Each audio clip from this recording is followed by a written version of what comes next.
Hi friends, welcome to Soumya food house YouTube ಚಾನಲ್ಗೆ ಎಲ್ಲರಿಗೂ ಸ್ವಾಗತ. ಫ್ರೆಂಡ್ಸ್, ಇವತ್ತು ಚಳಿಗಾಲಕ್ಕೆ ಬಿಸಿ ಬಿಸಿಯಾದಂತಹ ರಸಂ ಪೌಡ್ರು ಮತ್ತು ರಸಂ ಸಾಂಬಾರನ್ನು ಯಾವ ರೀತಿ ಮಾಡೋದು ಅಂತ ನೋಡೋಣ. ಎಷ್ಟು ಈಸಿಯಾಗಿ ಸಿಂಪಲ್ಲಾಗಿ ಮಾಡಬಹುದು. ಒಂದು 20 ನಿಮಿಷಗಳ ಕಾಲದೊಳಗಡೆ ಅದನ್ನ ಎಷ್ಟು ಈಸಿಯಾಗಿ ಮಾಡಬಹುದು ಅಂತ ನೋಡೋಣ. ಅದಕ್ಕಿಂತ ಮುಂಚೆ ಯಾರೆಲ್ಲ ನಮ್ಮ ಚಾನಲನ್ನು ಸಬ್ಸ್ಕ್ರೈಬ್ ಆಗಿಲ್ಲೋ, ಸೊ ಕೆಳಗಡೆ ಕಾಣ್ತಿರ್ತಕ್ಕಂಥ ಸಬ್ಸ್ಕ್ರೈಬ್ ಬಟನ್ ಮೇಲೆ ಒತ್ತಿ ಮತ್ತು ಬೆಲ್ ಐಕಾನ್ ಮೇಲೆ ಕ್ಲಿಕ್ ಮಾಡಿ. ಸೊ ಇದನ್ನು ಯಾವ ರೀತಿ ಮಾಡೋದು ಅಂತ ನೋಡೋಣ. ಮೊದಲಿಗೆ ಒಂದು ಕುಕ್ಕರ್ ತಗೊಂಡು ಅದಕ್ಕೆ ಒಂದು 2 ಟೇಬಲ್ ಸ್ಪೂನ್ ಅಷ್ಟು ತೊಗರಿ ಬೇಳೆ ಹಾಕ್ಕೊಂಡು ಅದಕ್ಕೆ ನೀರನ್ನು ಹಾಕಬೇಕು. ಅದನ್ನು ಹಾಕ್ಬಿಟ್ಟು ಅಲ್ಲಿ ಕುಕ್ಕರ್ ಲಿಡ್ನ ಕ್ಲೋಸ್ ಮಾಡಿಬಿಟ್ಟು ಒಂದು 3ರಿಂದ 4 ವಿಷಲ್ ಅಷ್ಟು ಅದನ್ನು ಚೆನ್ನಾಗಿ ಕೂಗಿಸ್ಬೇಕು, ಆ ಬೇಳೆ ಎಲ್ಲ ಕರಗೋ ರೀತಿ. ನೆಕ್ಸ್ಟು ಈ ಕಡೆ ಗ್ಯಾಸ್ ಮೇಲೆ ಇನ್ನೊಂದು ಪ್ಯಾನ್ ಇಟ್ಬಿಟ್ಟು ಅದಕ್ಕೆ ಒಂದು 12 ಬ್ಯಾಡಗಿ ಮೆಣಸಿನ್ಕಾಯಿನ ಹಾಕ್ಬಿಟ್ಟು ಅದಕ್ಕೆ ಒಂದೇ 1 ಟೇಬಲ್ ಸ್ಪೂನ್ ಎಣ್ಣೆ ಹಾಕ್ಬಿಟ್ಟು ಚೆನ್ನಾಗಿ ಅದನ್ನು ರೋಸ್ಟ್ ಮಾಡಬೇಕು. ಆ ಬೇಡಗಿ ಮೆಣಸಿನ್ಕಾಯಿ ಎಲ್ಲ ಚೆನ್ನಾಗಿ ರೋಸ್ಟ್ ಆದಮೇಲೆ ಆ ಬೇಡಗಿ ಮೆಣಸಿನ್ಕಾಯಿನ ಒಂದು ಬೌಲ್ಗೆ ತೆಗಿಬೇಕು. ನೆಕ್ಸ್ಟು ಅದಕ್ಕೇನೆ 1 ಟೇಬಲ್ ಸ್ಪೂನ್ ಅಷ್ಟು ತೊಗರಿಬೇಳೆ ಮತ್ತು 1 ಟೇಬಲ್ ಸ್ಪೂನ್ ಅಷ್ಟು ಕಡಲೆಬೇಳೆನ ಹಾಕ್ಕೋಬೇಕು. ಆ ಕಡಲೆಬೇಳೆ ಮತ್ತು ತೊಗರಿಬೇಳೆ ಗೋಲ್ಡನ್ ಬ್ರೌನ್ ಕಲರ್ ಬರೋವರೆಗೂ ಮೀಡಿಯಂ ಫ್ಲೇಮಲ್ಲೇ ಅದನ್ನು ಚೆನ್ನಾಗಿ ರೋಸ್ಟ್ ಮಾಡಬೇಕು. ನಾವೆಷ್ಟು ಚೆನ್ನಾಗಿ ಆ ಬೇಳೆ ರೋಸ್ಟ್ ಮಾಡ್ತೀವೋ ಅದರಲ್ಲಿರ್ತಕ್ಕಂತಹ ಬೇಳೆ ಸ್ಮೆಲ್ಲು ಗೋಲ್ಡನ್ ಬ್ರೌನ್ ಕಲರ್ ಆದಮೇಲೆ ಅಷ್ಟು ಚೆನ್ನಾಗಿ ಬರುತ್ತೆ. ಸೊ ಇದನ್ನೆಲ್ಲ ಗೋಲ್ಡನ್ ಬ್ರೌನ್ ಕಲರ್ ಫ್ರೈ ಆದಮೇಲೆ ನೆಕ್ಸ್ಟ್ ಅದಕ್ಕೆ 4 ಟೇಬಲ್ ಸ್ಪೂನ್ ಅಷ್ಟು ಧನಿಯಾ ಬೀಜಗಳನ್ನು ಹಾಕಬೇಕು. ಧನಿಯಾ ಕಾಳುಗಳನ್ನು ಹಾಕಿದ್ಮೇಲೆ ನೆಕ್ಸ್ಟ್ ಅದಕ್ಕೇನೆ ನಾವು 2 ಟೇಬಲ್ ಸ್ಪೂನ್ ಅಷ್ಟು ಜೀರಿಗೆನ ಹಾಕಬೇಕು.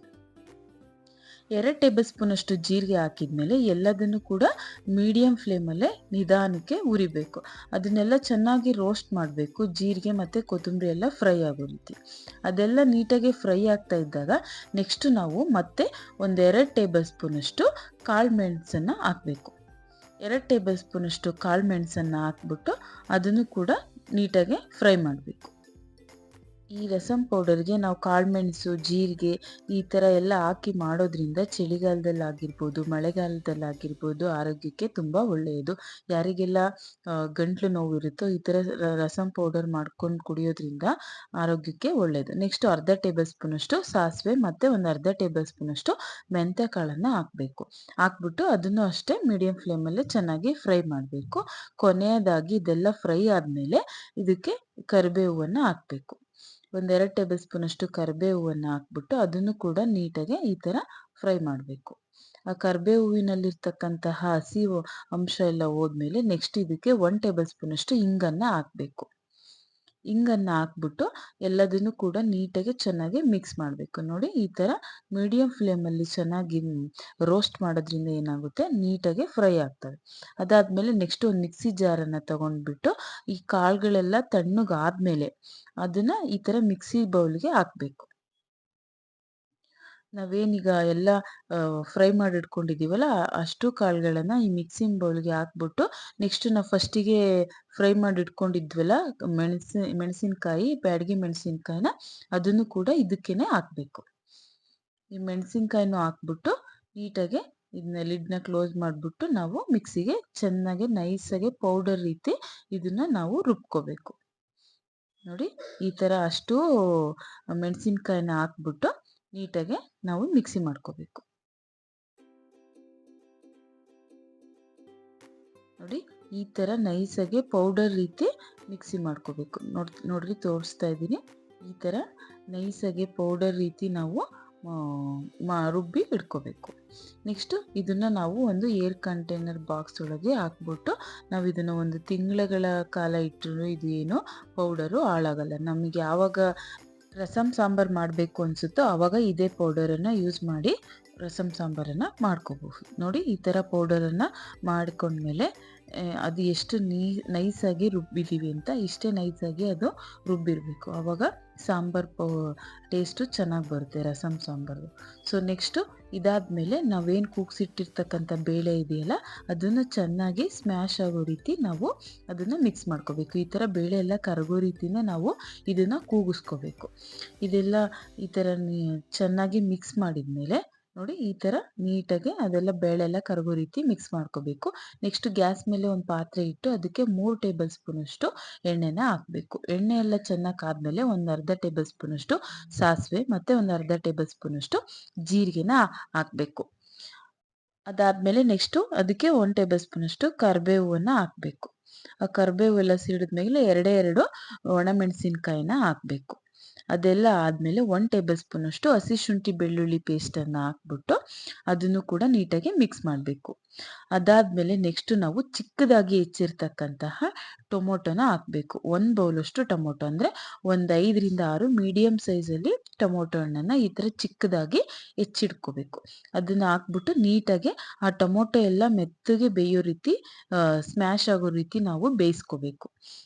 ಟೊಮೊಟೊ ಹಣ್ಣನ್ನು ಎಷ್ಟು ಮೆತ್ತಗೆ ನಾವು ಈ ಥರ ಫ್ರೈ ಮಾಡ್ಕೊತೀವೋ ಅಷ್ಟು ಚೆನ್ನಾಗಿ ರಸಂ ಪೌಡರಲ್ಲಿ ಅದರಲ್ಲಿರ್ತಕ್ಕಂತಹ ಹುಳಿ ಅಂಶ ಬಿಟ್ಕೊಂಡು ಚೆನ್ನಾಗಾಗುತ್ತೆ. ಈ ಥರ ಒಂದು ಪ್ಲೇಟನ್ನು ಕ್ಲೋಸ್ ಮಾಡಿಬಿಟ್ಟು ನೆಕ್ಸ್ಟ್ ಇಲ್ಲಿ ನಾವು ಮಾಡಿರ್ತಕ್ಕಂತಹ ರಸಂ ಪೌಡರ್ ಇದೆಯಲ್ಲ ಅದನ್ನು ಒಂದು ಬೌಲಿಗೆ 2 ಟೇಬಲ್ ಸ್ಪೂನಷ್ಟು ಹಾಕ್ಕೊಂಡು ಅದಕ್ಕೆ ನೀರು ಹಾಕ್ಕೊಂಡು ಅದು ಗಂಟಿಲ್ಲದೆ ಇರೋ ರೀತಿ ನೀಟಾಗಿ ಚೆನ್ನಾಗಿ ಮಿಕ್ಸ್ ಮಾಡಬೇಕು.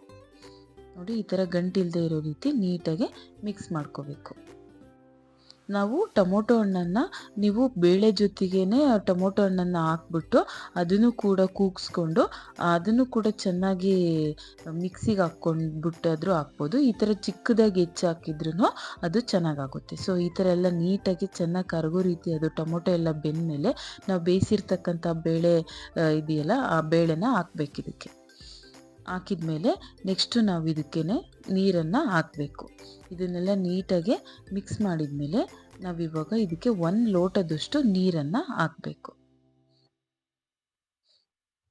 ಒಂದು 2 ಕಪ್ಪಷ್ಟು ನಿಮಗೆ ಅಳತೆ ಗೊತ್ತಾಗಬೇಕು ಪ್ರಮಾಣ, ಆ ಥರ ಹಾಕ್ಬಿಟ್ಟು ನೆಕ್ಸ್ಟು ಮಿಕ್ಸ್ ಮಾಡಿರ್ತಕ್ಕಂತಹ ರಸಂ ಪೌಡರನ್ನು ಮತ್ತು ನೆನೆಸಿರ್ತಕ್ಕಂಥ ಹುಣಸೆ ಹಣ್ಣಿನ ರಸ ಇರುತ್ತಲ್ಲ, ಒಂದು ನಿಂಬೆಹಣ್ಣಿನ ಗಾತ್ರದಷ್ಟು ಹುಣಸೆ ಹಣ್ಣಿನ ರಸನ ಹಾಕಬೇಕು.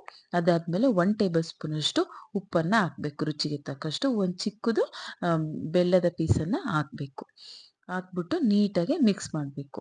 ಇದನ್ನೆಲ್ಲ ನೀಟಾಗಿ ಮಿಕ್ಸ್ ಮಾಡಿ ಚೆನ್ನಾಗಿ ಇದನ್ನು ಕುದಿಸಿದ್ರೆ ಬಿಸಿ ಬಿಸಿಯಾದ ಸಾಂಬಾರು ರಸಂ ಪೌಡರು ರೆಡಿ ಆಗುತ್ತೆ. ನೋಡಿ, ಈ ಥರ ಅದು ರಸಂ ಪೌಡ್ರು ರಸಂ ಎಷ್ಟು ಚೆನ್ನಾಗಿ ಕುದಿಯುತ್ತೋ ಅಷ್ಟು ಚೆನ್ನಾಗಿ ನಿಮಗೆ ಟೇಸ್ಟು ಸಿಗುತ್ತೆ. ನೋಡಿ, ಈ ಥರ ಚೆನ್ನಾಗಿ ಕುದಿಸ್ಬೇಕು.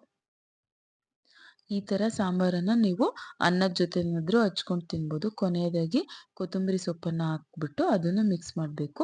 ಅನ್ನದ ಜೊತೆ ಆಗಿರ್ಬೋದು, ಅಥವಾ ನೀವು ಇದನ್ನು ಒಂದು ಲೋಟಕ್ಕೆ ಹಾಕ್ಕೊಂಡು ಅದು ಬಿಸಿ ಬಿಸಿ ಆಗಿರ್ತಕ್ಕಂಥ ರಸಂ ಪೌಡರನ್ನು ಕುಡಿದ್ರೂ ಕೂಡ ನಿಮಗೆ ಗಂಟ್ಲು ನೋವಿದ್ದರೆ ಅಥವಾ ಚಳಿಗೆ ಇದು ತುಂಬ ಒಳ್ಳೆಯದು. ನೋಡಿ, ಈ ಥರ ಬಿಸಿ ಬಿಸಿಯಾದಂತಹ ರಸಂ ಪೌಡರ್ ರೆಡಿ. ನೆಕ್ಸ್ಟ್ ಈ ಥರ ಬಿಸಿ ಬಿಸಿಯಾದಂತಹ ಅನ್ನಕ್ಕೆ ನಾವು ರಸಂ ಸಾಂಬಾರು ಮಾಡಿರ್ತಕ್ಕಂಥ ಸಾಂಬಾರನ್ನು ಹಾಕ್ಕೊಂಡ್ರೆ ನೋಡಿ ಎಷ್ಟು ಈಸಿಯಾಗಿ ಸಿಂಪಲ್ಲಾಗಿ ಒಂದು 10ರಿಂದ 15 ನಿಮಿಷಗಳ ಒಳಗಡೆನೆ ಬಿಸಿ ಬಿಸಿಯಾದಂತಹ ರಸಂ ಸಾಂಬಾರು ರೆಡಿ ಆಯಿತು. ಸೊ ನೀವು ಕೂಡ ಈ ರೆಸಿಪಿನ ನಿಮ್ಮ ಮನೆಯಲ್ಲಿ ಟ್ರೈ ಮಾಡಿ. ಮೇಲೆ 1 ಟೇಬಲ್ ಸ್ಪೂನಷ್ಟು ತುಪ್ಪ ಹಾಕಿ ಸರ್ವ್ ಮಾಡಿದರೆ ಸೊ ರೆಡಿ. ಈ ಥರದ ರಸಂ ಪೌಡರನ್ನು ನಾವು ಮಾಡಿಟ್ಕೊಳೋದ್ರಿಂದ ನಮಗೆ ಯಾವಾಗ ಬೇಕೋ ಆವಾಗ ಈಸಿಯಾಗಿ ಮಾಡ್ಬೋದು. ಈ ರೆಸಿಪಿ ಯಾರಿಗೆಲ್ಲ ಇಷ್ಟ ಆಯಿತು ಸಬ್ಸ್ಕ್ರೈಬ್ ಮಾಡೋದನ್ನು ಮರಿಬೇಡಿ. Thank you for watching.